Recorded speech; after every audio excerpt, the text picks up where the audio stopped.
Okay, up next we have our march leader, our local longtime activist, Charles Boylan.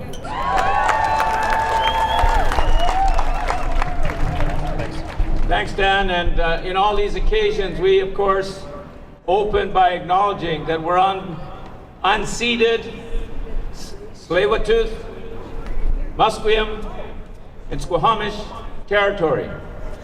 And we say it today, acknowledging that on Thursday past, the Chief Justice of the Supreme Court of Canada acknowledged that the 19th and 20th centuries and the residential schools amounted to cultural genocide. And that acknowledgement is extremely important for us today because Harper is the #1 fan of John A. Macdonald, who was the architect of that cultural genocide, and shame on Harper.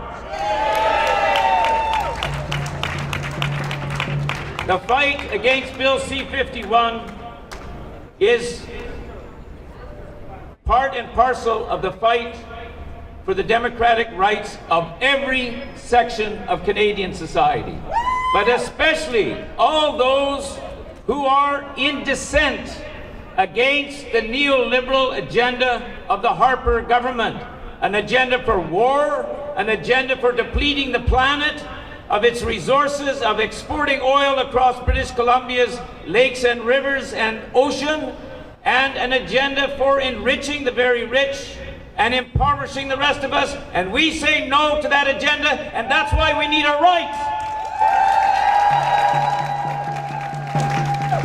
How dare Justin Trudeau say that I disagree with Bill C-51, but I don't want to give Harper a wedge issue to call us soft on terrorism. He can throw out our rights, he can throw out our liberties, and then he's not soft on terrorism. Down with that statement of Justin Trudeau. I just want to remind you some of the voices that have already been raised against C-51. C-51 is a very long, complicated, and frankly, the more you read it, the more you see what they want to empower the secret police of this country to do.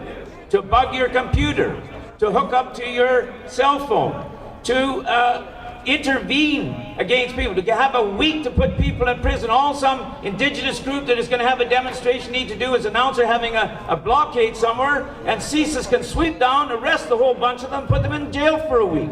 These are absolutely shame. These are the kinds of things they're trying to impose. So let me just mention that there are 22 eminent officials formally responsible for balancing national security and civil liberties, including prime ministers, Supreme Court judges, public safety, and justice ministers, and others. 28 leading businesses have spoken out against it. 12 privacy commissioners from across Canada have all denounced Bill C-51 as an absolutely inexcusable intrusion on our privacy.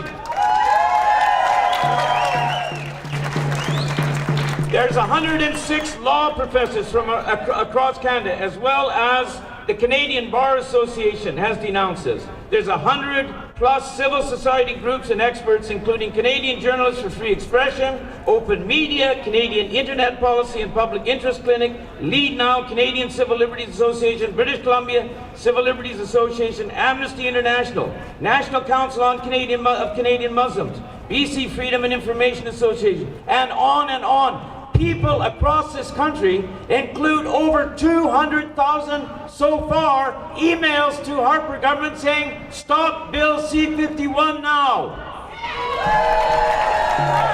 And there are marches across Canada, across British Columbia, in Kelowna, in Victoria, in Courtenay, across the province, in central Canada, in Ottawa. There's a convergence on Ottawa from Toronto and Montreal to take a stand against Bill C-51.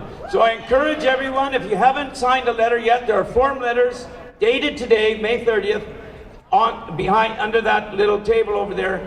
Do take some time to sign a letter to a sender. We'll fax them all tomorrow. So let's end by yelling a few slogans, shall we? Yeah! So when I say defeat, you say Harper. Defeat! Harper! Defeat! Harper! Defeat! Harper! When I say stop, you say Bill C51. Stop! Bill C51! Stop! Bill C51! Stop! Bill C51! And when I say power, you say to the people. Power! To the people! Power! To the people! Power! To the people! No to Bill C51! No to Bill C51! No to Bill C51! No to Bill C51! No to Bill C51! No to Bill C51! Just so you know, your freedom of expression is about to be taken away from you.